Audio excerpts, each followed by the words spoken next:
C'est ça. Vous voulez mettre des matchs de football aux États-Unis. Eux, ils appellent ça le soccer. Ils aiment pas le foot là-bas, mais vous mettez des compétitions là-bas. Regardez, tellement ils ont du mal à remplir le stade pour le match d'ouverture, hein.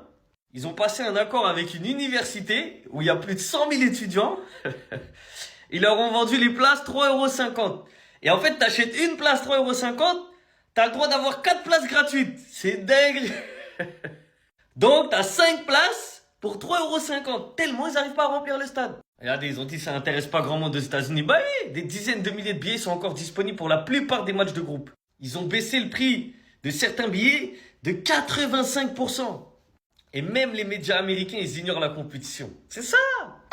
Mettez le foot en Europe. C'est ici qu'on aime ça. En fait, c'est normal. Les gens là-bas, ils vont être hypés à partir des quarts de finale. Un truc comme ça, les quarts, les demi, la finale. Tu vois, ils vont voir, il y a Real contre Chelsea, ils vont y aller. Ils vont voir PSG, Bayern, ils vont y aller.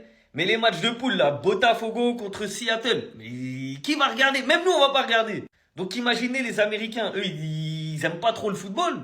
Ils en ont rien à cirer de ça. Donc arrêtez de faire des compétitions de clubs aux États-Unis. Mettez-les en Europe. Nous, on va apprécier. En fait, je crois que bientôt, dans très peu de temps, on va trouver un album photo rempli de photos de Messi avec des enfants. Ça va lui porter les mêmes accusations qu'on a portées à Michael Jackson. Parce que là, ça devient pas normal. Parce que ça devient très bizarre cette histoire. Après Lamine Yamal, bébé que Messi a lavé, maintenant c'est Koubarsi sur un lit avec Messi. Mais Messi, c'est Jackson ou quoi? Bientôt, il va tromper dans le même scandale. Hein. Qu'est-ce qui se passe en fait? Et 2007 là, en fait, il s'est passé quoi lors de l'année 2007? Il a pris des photos avec tous les bébés de Catalogne ou quoi? Il a béni des gosses, en fait. Les gosses là, aujourd'hui, c'est des superstars. Ils font partie des meilleurs à leur poste. Et maintenant, moi, ce qui m'effraie, c'est de me dire, il a fait ça juste pour la génération 2007?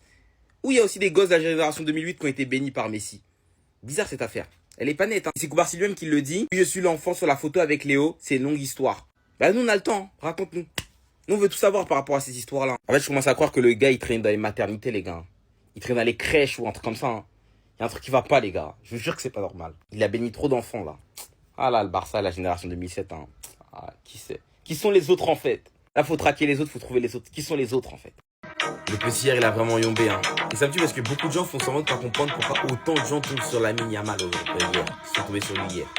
Et il t'a pas menti. À ce tu regardes pas dans les yeux. Regarde dans les yeux, là. Respecte les enfants. Non, plus sérieusement, beaucoup de gens font semblant. Voilà. Si autant de gens sont tombés sur lui hier, c'est pas spécialement seulement à cause de lui. Déjà, il y a le fait que, voilà, avant les matchs, il parle, voilà, il annonce des choses. Bon, là, il s'est rétamé au final. Du coup, forcément, après avoir trop gagné, les gens, à un moment donné, ils attendent de te voir perdre, voilà. Je vais penser comme à Anders Bergwijn, là, le joueur, là, le petit de 14 ans, là, qui gagnait tout au fut champion, là. Les gens, ils allaient dans ses lives seulement pour le voir perdre, hein. C'était juste ça l'objectif. Arrête ça, tu rajoutes le fait que les Barcelonais ont énervé beaucoup de gens avec la propagande Ligue des Nations, Ballon d'Or. Moi, c'est juste pour ça, hein, que j'étais content. Sinon, en vrai de vrai, je m'en fous. Mais vas-y, ils sont venus nous expliquer que, vas-y, si Lamine, il prenait la Ligue des Nations, il allait avoir le Ballon d'Or. Moi, j'ai pas compris cette propagande Ballon d'Or. Voilà, moi, la propagande là, elle m'a vraiment déplu. C'est pour ça que je suis parti au front. Voilà, dans ce duel avec Dembélé. C'est ça que je suis parti au front. J'ai pas aimé comment ils ont sorti cette propagande Ballon d'Or, au détriment de Rafinha et en racontant n'importe quoi. Voilà. C'est essayer de valoriser des compétitions comme la Ligue des Nations juste pour lui donner le BO. Et bien voilà. Maintenant, c'est comment? C'est quoi le prochain argument pour le Ballon d'Or? Et c'est ce mélange-là. Hein. En plus, il y a les madrilènes et tout. C'est ce mélange qui fait que les gens ils sont tombés sur lui. C'est normal. En plus, ça, tu rajoutes à ça les procès R7. Ah, le cocktail était parfait. Hein. C'est ça qu'autant de gens ont fêté le fait qu'il ait perdu. Ça va lui faire du bien, ça va le rendre humble. Parce qu'en vrai, il fallait pas qu'il gagne tout dès le début. Il fallait que quelqu'un le rende humble. Et c'est bien que ce soit Ronaldo au final. Les anciens, voilà, faut respecter. Les gars, c'est officiel. Leroy Sané va signer au Galatasaray ici même. Et il y a plus de 1 million de personnes qui regardent la vidéo juste pour savoir à quelle heure l'avion va atterrir.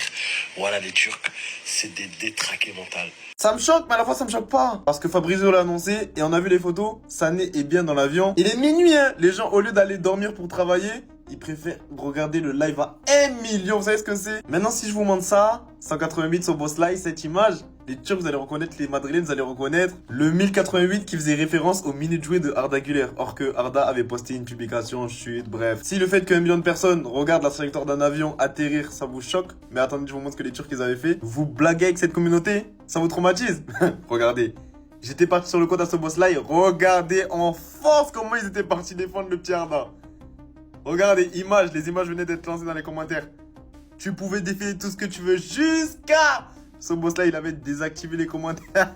Et on sait tous qui vient pour la Yaska. Il va se remplir les poches. C'est le top 2 du championnat. Ouais. Je suis content pour vous parce que vous avez encore une fois réussi votre coup. Parce que le président, il a fait fort. il a eu un fast time avec un joueur qui a des points communs avec Sacha Boué et Leroy Sané. Vous savez, là-bas, Bayern Munich, ils se connaissent. Ce joueur ne joue actuellement pas au Bayern Munich. En fait, c'est juste un mec chill qui a ramené son pote. Il était juste envoyé en mission par votre président, en fait. Votre président, c'est un champion. Il lui a dit, va là-bas, un an, tu travailles bien, Sané. Tu le ramènes avec toi. Mission réussite. Et les Turcs, ce que j'ai envie de vous dire, c'est tamam. Gracias. Les gars, c'est pas pour casser l'ambiance, mais on a carrément oublié un truc. On se bat pour savoir qui de Lamine Yamal ou Ousmane Dembélé va remporter le Ballon d'Or. Mais il y a un monde où ce mec se pointe le 22 septembre et rafle absolument tout. Cet été, il y a une toute nouvelle compétition qui aura lieu, en l'occurrence la Coupe du Monde des clubs. Et devinez quoi? Une équipe a été invitée. Je vous laisse deviner de qui il s'agit. Allez, tranquille. Ensuite, qu'est-ce qu'on apprend sur les nouveautés de cette Coupe du Monde des clubs? Une caméra dédiée à Messi sur tous les matchs. Ça commence. Les arbitres équipés de caméras RevCam, les entraîneurs et adjoints seront sonorisés, des images des vestiaires avant et après les rencontres, les pauses fraîcheurs cooling break seront sonorisées. Pour cette première édition de la Coupe du Monde des clubs FIFA, Lionel Messi, est-ce qu'il serait pas capable de nous faire un dernier coup? Est-ce qu'il serait pas capable de nous faire un dernier coup? Je préfère juste tenir au courant, comme ça il n'y a pas de mauvaise surprise. Personne ne pourra dire qu'il n'était pas prévenu. Il y a un monde où le 22 septembre il vient et c'est lui qui rafle la mise. Et franchement, faudra même pas s'étonner de voir l'Inter Miami arriver jusqu'en finale avec des buts un peu étranges, l'arbitrage en leur faveur. Les gars, la finale se déroule à Miami, dans leur stade. Est-ce qu'ils vont nous faire le coup? Je vous aurais prévenu. Loin de moi l'idée de théorie. Mais, même moi, ils m'ont envoyé le maillot. Non les gars, attention la FIFA. Là, on vous regarde. Faites gaffe. Restez sobre, abonnez-vous les gars, ça attrape. La clim du côté d'Arsenal. Et c'est une dinguerie, il mérite que ça. Rodrigo va rester au Real Madrid. Il a parlé avec Xabi Alonso et ils sont très heureux durant les entraînements. Après, ça m'étonne pas. Du côté de Xabi Alonso, il y a beaucoup plus de cohérence en termes d'entraînement qu'avec Carlo Ancelotti. Ça n'en fait aucun doute. Et je pense que les capacités de Rodrigo vont être encore plus développées avec cet entraîneur-là. Surtout que je pense qu'on va garder davantage le ballon. Mais Rodrigo va falloir faire attention à quelque chose. C'est ce qu'on appelle la concurrence et c'est ce que j'apprécie énormément. Parce que oui, le Real Madrid a signé un nouveau joueur. Alors les gars, je le connais pas. Je veux pas faire semblant comme certains. Franco Mastantuono. Alors il joue en Argentine. Et d'après les informations, il pourrait être titulaire sur le flanc droit. Donc ce serait une concurrence pile poil face à Rodrigo. Sachant que ce joueur est gaucher. Donc voilà, on attendait un gaucher du côté du Real Madrid et ça fait plaisir d'avoir un ailier en tant que gaucher. C'est un joueur qui est très percutant, qui arrive à accélérer, qui arrive à éliminer assez facilement les joueurs. Et franchement, j'ai hâte de voir toutes ces capacités-là. J'espère que ce sera pas une escroquerie, parce qu'il y en a plusieurs. Voilà. Mais sinon, en vrai, c'est à toi. En tout cas, bien, alhamdoulilah. Deux secondes, si on a regardé les matchs de secondes, le Ballon d'Or, c'est Lamine Yamal, point barre. Il n'y a même pas de discussion, en fait. Si on parle football, si on parle de ce qu'impriment ces joueurs, malgré la formidable saison d'Ousmane Dembélé, il n'y a pas de match.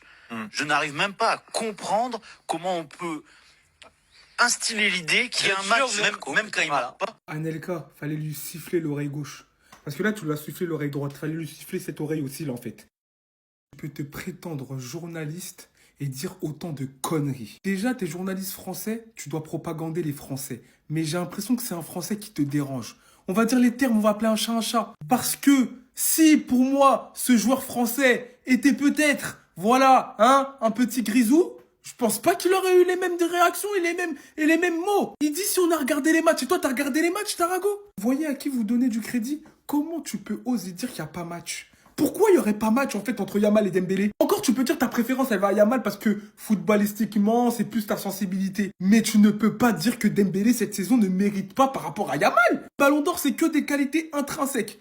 On parle pas de accomplissement sur le terrain, ce que le joueur a ramené comme trophée. On parle pas de tout ça. Vous utilisez les critères du Ballon d'Or que quand vous avez envie de les utiliser. Mais quand vous n'avez pas envie de les utiliser, vous les jetez à la poubelle. Je suis désolé, mais de dire que quand tu regardes les matchs, il n'y a même pas de questions à se poser, alors que Dembélé a été décisif à tous les tours de Ligue des Champions. La Ligue des Champions du Paris Saint-Germain est en grande partie grâce à lui, peut-être totalement avec la Ligue des Champions de Donnarumma. Pour moi, c'est juste un anti-parisien qui a encore le seum de s'être fait claquer par Anelka. Parce que c'est pas possible autrement de raconter autant de conneries. En plus, les journalistes de l'équipe France Football qui représentent le Ballon d'Or. Mais t'as pas honte. Mais les gars, franchement, arrêtez de donner du crédit à ce genre de journalistes, de pseudo-journalistes.